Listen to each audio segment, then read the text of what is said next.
এই উম্মতের জন্য তো সুবাদে আমি এক হাদিস আপনাদেরকে দেখাইতেছি, রসুল কি পাইলাম আর কি করতেছি। ওই রসুলের কারণে এই উম্মত জাহান্নামে যাবে, কিন্তু হাতকড়ি থাকবে না। এই উম্মত জাহান্নামে যাবে, পায়ে বেড়ি থাকবে না। এই উম্মত জাহান্নামে যাবে, গলায় শিকল থাকবে না। এই উম্মত জাহান্নামে যাবে, চেহারা কালো হবে না। অথচ জাহান্নামীদের চেহারা কালো হবে, এই উম্মতের চেহারা কালো হবে না। একজনের চেহারাও কালো হবে না। ফেরেশতা জিজ্ঞেস করবে, আল্লাহ চেহারা তো ঝকঝকে, গলায় নাই শিকল, পায়ে নাই বেড়ি, হাতে নাই হাতকড়ি, এটা আবার কি পাঠায়া দিলেন? তো আল্লাহ জবাব দিবে, আমার বন্ধুর উম্মত, খবরদার।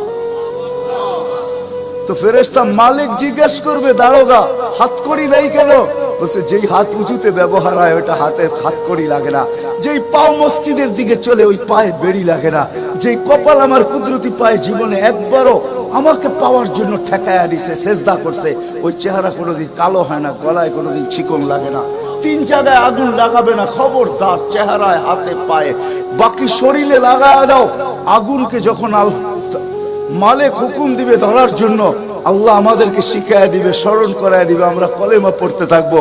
আগুন আসবে আর যাবে, আসবে আর যাবে, ধরবে না। একবার, দুইবার, 3 বার হবে। মালিক পোড়া চার্জ করবে, লাঠি চার্জ করবে, ধরিস না কেন? তো আগুন বলবে, লাইসালি সুলতানুন আলা মান ক্বালা লা ইলাহা ইল্লাল্লাহ মুহাম্মাদুর রাসূলুল্লাহ। এই কলেমা যে পড়ে তাকে ধরার ক্ষমতা আমার নাই। তারপরে আল্লাহ নিজে কি করবে? ইমাম কুরতুবী রাহমাতুল্লাহ আলাইহি লেখেন, ফাআমাতাল্লাহু মাউতাতান, আল্লাহ আমাদেরকে ঘুম পড়ায়া দিবে। মৌতের যেরকম ঘুমের দোয়া, মৌতের দোয়া আর ঘুমের দোয়া একই দোয়া।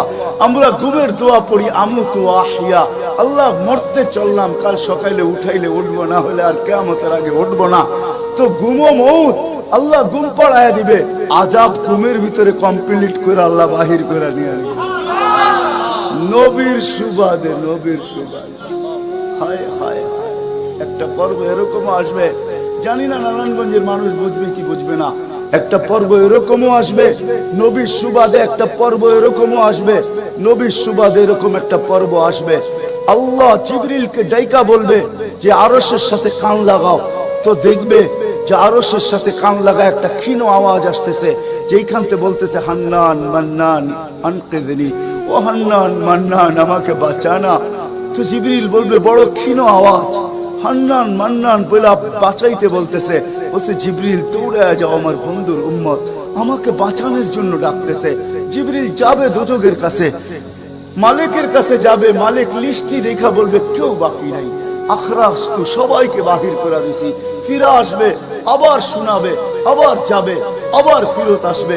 তৃতীয়বার এসে আল্লাহর ঠিকানা বলে দিবে, যাও দোজখের ওই অথই তলদেশে যায় দেখো, কয়লার মতো কয়লা হইতে হইতে পোকার রূপ ধরে গেছে, উপরে পড়ে আছে, ওইখানে যায় কান লাগাও। তো দুইজনে যায় কান লাগাবে, তো দেখবে ওইখান থেকে ক্ষীণ আওয়াজ বাহির হইতেছে, ইয়া হান্নান ইয়া মান্নান আনকিযনি, ও হান্নান ও মান্নান আমাকে বাঁচা না। ওই আওয়াজ আল্লাহর আরশের সাথে এসে টক্কর মারবে, ওইখান থেকে উঠায়া নিয়ে আসবে। বলবে, আমার বন্ধুর উম্মত উঠায়া নিয়ে আস, আমি ওয়াদা করছি আমার বন্ধুকে রাজি করে ছাড়বো। আমি ওয়াদা করছি, লা ইউখজিহি ফি উম্মতিক, তার উম্মতের ব্যাপারে আমি কপালে ভাঁজ পড়তে দিব না। আমার কথা কিন্তু শেষ জায়গায় চলে আসছে। ওই রসুল, ওই নবী আমাদেরকে আল্লাহ দিয়েছেন আমাদেরকে জান্নাতে নিয়ে যাওয়ার জন্য। মেরে দোস্ত, শুধু ওনার অস্তিত্ব না, উনি একটা আদর্শ নিয়ে আসছেন, উনি একটা ক্যারিয়ার নিয়ে আসছেন, উনি একটা জীবন নিয়ে আসছেন। যেই জীবনের একটা সুন্নত যদি কেউ তার নিজের জীবনে প্রতিফলিত করে, নিজের জীবনে অভ্যাসে রূপান্তরিত করে, আর নিজেকে অভ্যস্ত করে আল্লাহ পর্যন্ত যদি পৌঁছাইতে পারে, খোদার কসম এটার ওয়েট এতটুকু হবে, সমগ্র জগৎ একবার না 10 বারও যদি এক পাল্লায় রাখা হয়, আর ওই সুন্নতকে এক পাল্লায় রাখা হয়, তো ওই সুন্নতের ওয়েট বেশি। সমগ্র জগৎ এক না 100 কোটি বারও যদি হয়, তা সমগ্র ভান্ডারের সাথে যে দাম না হবে, যতটুকু দাম না হবে, আল্লাহ রসুলের এক সুন্নতের এর চেয়েও কোটি গুণ বেশি দাম।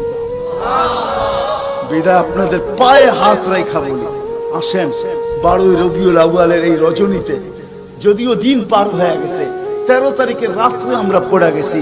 ইখতিলাফ হিসাবে 13 তারিখও পাওয়া যায় যে 13 তারিখে আল্লাহ রসুল দুনিয়াতে আসছেন। হতে পারে আজকের রাস্তাও উপরে, কিন্তু আমাদের কোনো সামিয়ানা নাই, ডাইরেক্ট আকাশ। আল্লাহ 3 ভাগের 1 ভাগ রাত্রের অতিবাহিত হয়ে গেছে।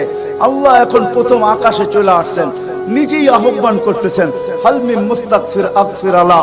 দুনিয়ার মানুষ আসামিকে তালাশ করে ফিরে শাস্তি দেওয়ার জন্য। ও রব্বে কায়নাত নারায়ণগঞ্জের মানুষ প্রথম আকাশে আইসা ডাক দিতে থাকে, কে আসছো আসামি? আমি শাস্তি দিব না, আমি তো মাপের ভান্ডার নিয়ে আসছি, আমি তোকে মাফ করব। তুই মাফ চাইতে দেরি, আমি মাফ করতে দেরি হবে না। গুনার পরিধি যুবকরা কতটুকু তোমাদের গুনার পরিধি কেমন?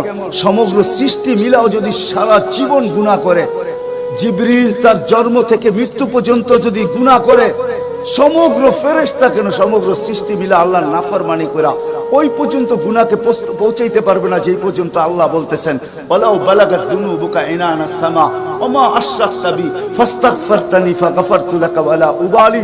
তোমাদের গুনাহ দিয়া যদি আমার আকাশের পরিধি পর্যন্ত ভেদ করে চলা যায়, একজনের গুনাহ, আমি তো বললাম সমগ্র সৃষ্টি মিলেও সম্ভব না, একজনের গুনাহ তো দূরের কথা, আমার আকাশের পরিধি ভেদ করে চলা যায়, তুমি মাপ চাইতে দেরি, আমি মাপ করতে দেরি। এই উম্মত তো মাপ চাইতেও হয় না, নবীর সুবাদে আল্লাহ এই উম্মতকে সুযোগ দিয়েছেন। তরজমা উলামায়ে কেরাম ভালো বুঝবে। আল্লাহ নিজেই বলে, এই উম্মত যখন চিৎকার দিয়া মাথায় হাত দিয়া বসা পড়ে আর চিৎকার যখন দেয়, হায় আমি বুঝি শেষ হয়ে গেলাম, ফালাম্মা তায়াক্কানতা বিল বাওয়ার ওয়া যানানতা আন্নাকা মিন আহলিন নার মানাহতু ইলাইকা রিদওয়ানি ওয়াল্লাইতু ইলাইকা গুফরানি কুলতু লাকা লা তাহজান গফারতু লাকা যুনুবা ওয়াল আওসার ওয়া লিআজলিকা সাম্মাইতু নাফসি আল আজিজুল গফফার। আল্লাহ বলে এই উম্মত যখন মাথা ধরে চিৎকার দেয়, আমি বুঝি শেষ হয়ে গেলাম, আল্লাহ বলে আমি আমার জায়গায় থাকতে পারি না, আমি দৌড়ায় ছুটে আসি, আমি আসার আগে আমার মাগফিরাতের চাদর দিয়ে একে ঢাকা নেই, আমার রহমতের চাদর দিয়া, আমার রেজার চাদর দিয়ে একে ঢাকা নেই, মাগফিরাতের ভিতরে ডুবায় নেই। আমি এইসব পিঠে হাত বুলাইতে থাকি আর বলি চিন্তা করার কোনো কারণ নাই, তোর ডাক আমাকে থাকতে দেয় নাই, আমি চলে আসছি, আমার রহমতের জোশ চলে আসছে, তুই মাপ না চাইলেও মাফ করে দিলাম।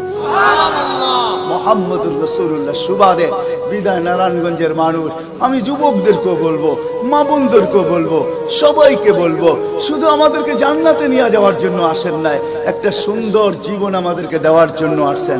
60-70 বছর একটা সুখের জীবন দেওয়ার জন্য আসছেন, 60-70 বছর একটা আনন্দের জীবন দেওয়ার জন্য আসছেন, 60-70 বছর একটা এনজয়মূলক জীবন দেওয়ার জন্য আসছেন।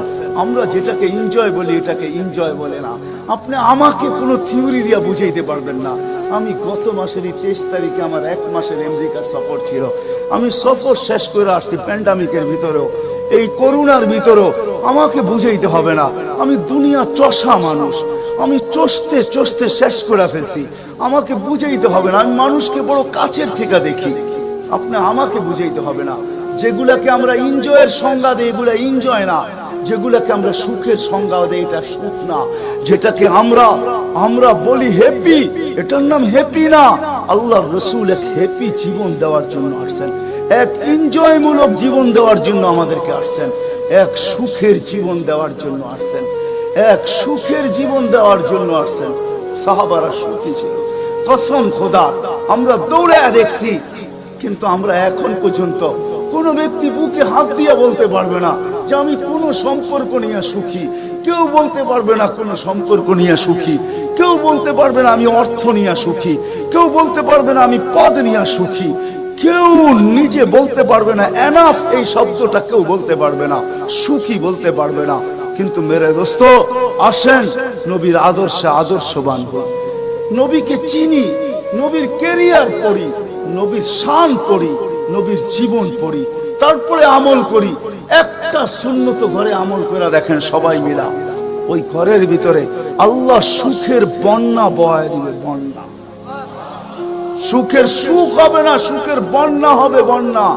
সাহাবাদের জীবনে সুখের বন্যা ছিল, বন্যা।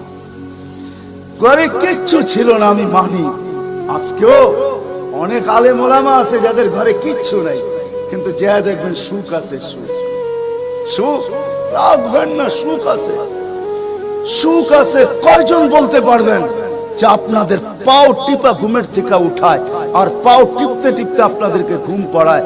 আলেম ওলামা বহুত বলতে পারবে যে আমাদেরকে পাও টিপতে টিপতে উঠায়, পাও টিপা টিপা আমাদেরকে ঘুম পড়ায়। এর চেয়ে বড় সুখ কি চান? এর চেয়ে বড় সুখ কি চান? ডেলি মাথায় তেল লাগায় দেয়, পায়ে তেল লাগায় দেয়, আঙ্গুল ভুলাইতে ভুলাইতে ঘুম পড়ায় দেয়। ঘুমাও, সারাদিন পরিশ্রম করে আসো। ওই হাদিসের মেস্তাক, যেটা ফাতেমা রাদিয়াল্লাহু তাআলা আনহা বলছিলেন, খারাজা জাওজুহা মিন বাইতিহা হাসিনা তাতাশাব্বাকাত। আলী তুই ঘর থেকে বাহির হস, আমার দিলটা চুরমার হয়ে যায়। আব্বা শিখায়া দিয়েছেন, আমার দিলটা ব্যথায় ভাঙ্গা পড়ে।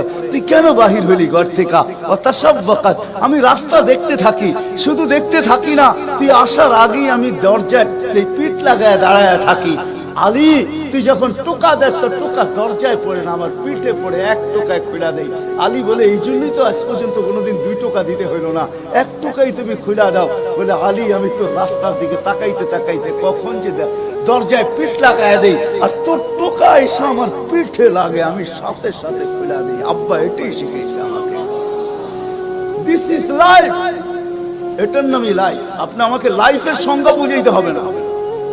আপনি আমাকে রাগ হবেন না। আপনারা আমাকে কোন দুনিয়া দেখাবেন? Canada, America, Australia, Europe, Japan, উন্নত বিশ্ব, চষতে চষতে আমার জুতা শেষ। আল্লাহ আমার মুকাদ্দারে রাখছে চষা। আমি বড় কাছের থেকে দেখি, এইখানে কান্নার অভাব নাই, এখানে কান্না। আমি জানি লাইফ কাকে বলে। লাইফ ওইটার নাম যেটা মুহাম্মদুর রাসূলুল্লাহর আদর্শমূলক লাইফ। লাইফ এই জন্য পায়ে হাত রাখি। এই রাত্রে আল্লাহ প্রথম আকাশে সবার কাছে পায়ে হাত রাখবো। আমি বেশি বলবো না, ডেলি একটা সুন্নত শিখেন। ডেলি কয়টা? একটা সুন্নত। চাই সেটা খাওয়ার হোক, চাই সেটা শোয়ার হোক, চাই সেটা চলার হোক, চাই সেটা বলার হোক, চাই সেটা ঘুমানোর হোক, চাই সেটা বাথরুমে যাওয়ার হোক, চাই সেটা মসজিদে ঢুকার হোক, চাই সেটা কারোর সাথে কথা বলার হোক, চাই লেনদেনে হোক, একটা সুন্নত শিখেন। হায় মুহাম্মদুর রাসূলুল্লাহ বড় চোখের পানি ছড়ায় গেছে। আমাদেরকে জান্নাতে নিয়ে যাওয়ার জন্য আসছেন, নাইলে আসছেন না। দুজাহানের বাদশা কেন আসবে? জমিনে কেন পাও রাখবে? যার রহমতের ভিতরে, যার অস্তিত্বের ভিতরে সমগ্র জগতের অস্তিত্ব লুকানো ছিল। শুধু শুধু আল্লাহ আদম আলাইহিস সালামকে বলেন না, লাউলাহু লামা খালাকতুকা ইয়া আদম। উনি না হইলে তোমার অস্তিত্ব হতো না। লম্বা কাহিনী আমি শর্টে বলতেছি, তোমার অস্তিত্ব হতো না। যার নামটা নিজের নামের সাথে মিলায় রাখছে, এটাই বলে দিচ্ছেন, যুকিরতা ইদা যুকিরতা, যুকিরতু যুকিরতা ইদা যুকিরতা, যুকিরতু ও যুকিরতা মাই। আমার নাম যখন উচ্চারণ হবে বন্ধু, তোমার নাম উচ্চারণ হবেই। আমি আমার নামের সাথে তোমার নামটা মিলায় রাখছি।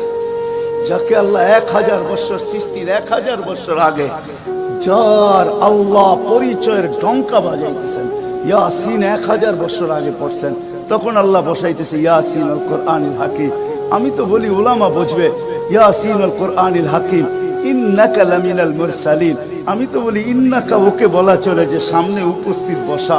আরবি গ্রামার এটাই বুঝায়। আল্লাহ মনে হয় বন্ধুকে সামনে বসাই বলতেছিলেন ইন্নাকা লামিনাল মুরসালিন। আমার মনে হয় পেটে হাত রাইকেই বলতেছিলেন ইন্নাকা লামিনাল মুরসালিন। বন্ধু আপনি নবী হিসাবে প্রেরিত বন্ধু। ওই রাসূল কি রাজি?